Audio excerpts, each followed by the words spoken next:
If I hold a clipboard, I just walk differently. Like, I just start strutting. Just gives me power. How often do you hold a clipboard? I know, I don't think I do enough. Do they even sell clipboards anymore?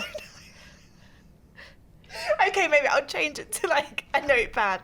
But just when you've got some sort of authority. Yeah. Like, you know, if you were it's like Monica on Friends at the wedding. Yeah, the headset. When she put the headset on. Something like that. Go. It just makes you, like, it just goes to my head instantly. So I'm a complete sucker for it. And when I watch everyone else in these challenges and how quickly they adapt to their environment, and they end up just really believing their own hype. Like, Lauren was just the head of the police. Like, she's... She's the police commissioner for the UK now, I think. In her mind. God help us all. Oh, for sure. I can't leave this topic without giving a shout out to Nikita slowly going mad. Nikita, would a policeman actually write their name on their face? Okay? He really did. He lost the plot, didn't he? He lost it, and then Lauren was like, "I'm sorry, that's not how we are. That's not appropriate. Policemen and women." In my precinct, we don't write our name on our face. He's been really refreshing. It's been nice to see a different side to him. He's quite different to maybe what I thought. I loved him. He in his social media presence during his time with Leighton on Strictly, you saw this glimpse of him being really quirky, and I think there's a reason why he is the Strictly dancer that got cast, because obviously, let's face it, there's a whole there's so many of them. They could have chosen one that was single. I think that was something we've talked about before, how there's no one hunky in there for Ekin-Su, you know, if they wanted to go down the romance route. And I think they chose Nikita because he has got these like layers. They purposely don't want it to be romantic, this series, don't they? And they've made it more about a big friendship group, and it's the more oldies, young ones. Yeah, defo. But I think they've done that so brilliantly, because we are pulling out loads of different opinions on hot topics of the day.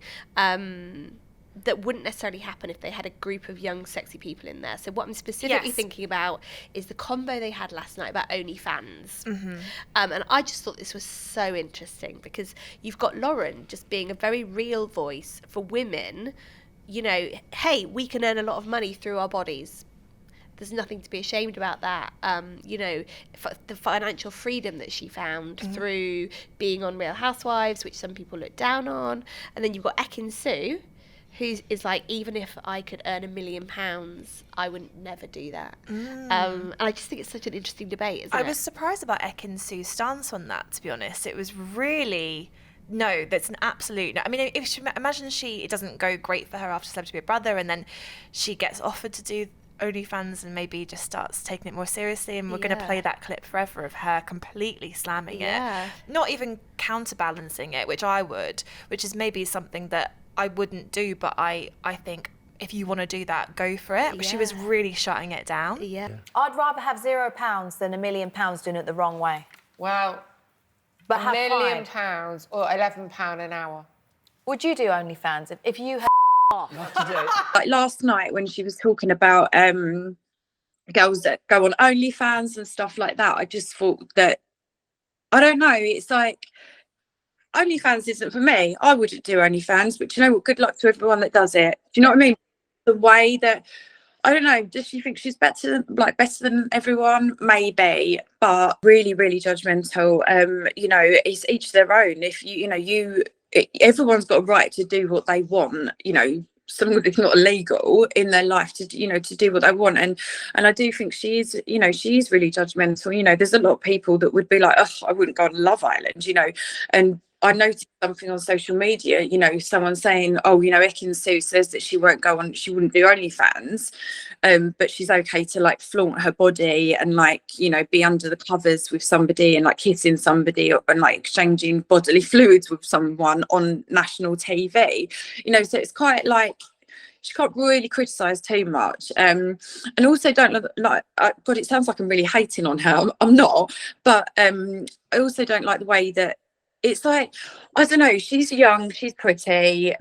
If she doesn't know it, she should know it, because she is she's a beautiful girl, and she's already like said to Fern Britain, you know, oh, why don't you borrow one of my bikinis? You know, as if Fern Britain's going to put on Ekin-Su bikini. I mean, no, it's a bit like, I don't know what the word is, but like as if she's going to do that. And then also last night she, you know, asking Sharon Osbourne if she'd do OnlyFans. Do you know what I mean? It's like these two women are over the age of like 60, you know, maybe Sharon's over 70, I don't know, but they're older women, as if they're going to get a bikini on and get in a hot tub, as if Sharon's it.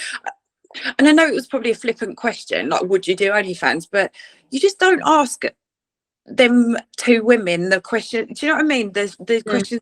I just don't think there's very much respect there. And I know if it was my mum, who is the same age as Fern Britain, if it was my mum and I had Ekin-Su saying to my mum, oh, borrow one of my bikinis, it's like, I don't know what the word is. It's like, you know, Ekin-Su's this beautiful girl with a beautiful body. And like Fern Britain said, you know, she's going to be tucking in her boobs and rolling her. Do you know what I mean? It's just, I don't know. She just knows that she's stunning. I don't know. But she's making great telly. Do you know what? Like, this is what we want Big Brother for. I mean, I know that we recently at The Sun had a chat with one of our Showbiz reporters, Jack Hardwick, spoke with Sarah Jane Dunn, who obviously, former Hollyoaks star, who ended up having to quit the soap because of OnlyFans. They wouldn't let her remain on there while she still had that platform.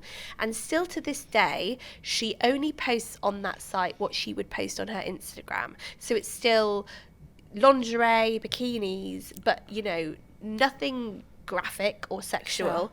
And she has made an incredible amount of money, and she feels that in no way has she had to change her boundaries or anything.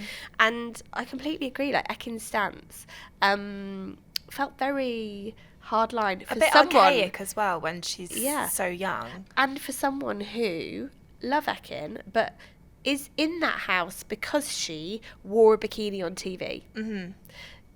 And there's nothing to be ashamed of that. Yeah. And I think we've talked about this before, you know, how Ekin's trying to like completely shed all the Love Island roots. I wondered whether this was her being like, oh, I should have an opinion on this. And new Ekin doesn't approve of that. And new Ekin's got an older mindset because she's hanging out with the older ones in there. Yeah. But it just felt, I don't like that kind of debate when it turns into, oh, well, I wouldn't do that now, but actually look back at their own history. Someone's got to start somewhere, or someone doesn't have the option of whether they can do something or not. 100%. But we can have a few chats with people on this podcast about, you know, their take on OnlyFans and whether they've been on it. Because it's interesting to get everyone's opinion. And that's what was great, was just hearing all of them together collectively talk about it. With Lauren, what did make me laugh was her just praising Sharon for like a good 20 minutes about how much she loved her on her reality show and everything, for then Sharon just to turn around and completely slate Real Housewives. It was absolutely savage from Sharon. Like, it was just like, no, I can't stand them all. This is just like anti what women should be like, blah, blah, blah. Yeah. Lauren's face was just not happy. Oh, she looked really taken broke her aback. heart. Yeah, she did look really upset about I know. I felt like Lauren had a good ep last night. I thought it was quite good. She's bounced back after the eviction and all that kind of thing.